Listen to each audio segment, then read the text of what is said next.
अंतर्गत वादावर चर्चा झाल्याची माहिती मिळते। रखडलेली महामंडळ आणि जिल्ह्यातील जिल्हा नियोजन निधीचा आढावा घेतल्याचं समजते। अपडेट जाणून घेत अजय माने आपल्या सोबत आहे। अजय, काय इनसाइड स्टोरी मिळते?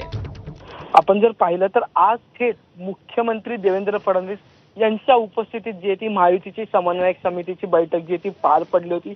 त्या बैठकीला मंत्री, महायुतीतील नेते सगळ्यांचीच उपस्थिती लावलेली आपल्याला पाहायला मिळत होती।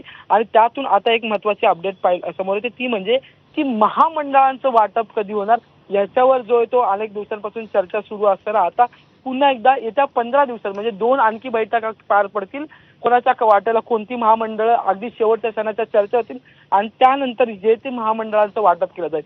हा पहिला मुद्दा। दुसरा मुद्दा म्हणजे की अंतर्गत धुसफूस जी नेहमी महायुतीतून चव्हाट्यावर येते, स्थानिक पातळीवर असेल, जसं आपण जर पाहिलं तर ठाण्याचा वाद जो आहे तो अगदी उघड आहे, नाशिकचा वाद उघड आहे, रायगडचा वाद उघड आहे। यावर सुद्धा समन्वय साधून तोडगा काढण्यासाठी सुद्धा आता मुख्यमंत्री ऍक्शन मोडमध्ये असताना आपल्याला पाहायला मिळते।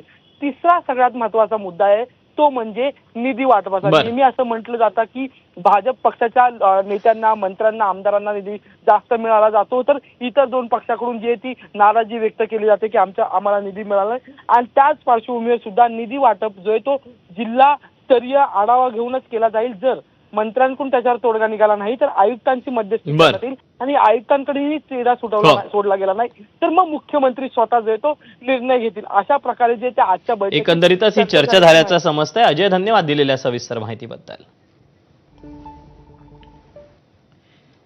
नीट पेपर फुटीच्या मुद्द्यावरून देशभरात वादळ उठलं। जंतर मंतरच्या आंदोलनामुळे केंद्रीय शिक्षण मंत्र्यांना राजीनामा देण्याची नामुष्की ओढावली। पण या सगळ्याच्या केंद्रस्थानी होता तो घोटाळा, ज्याच्यामध्ये खाजगी कोचिंग क्लासेस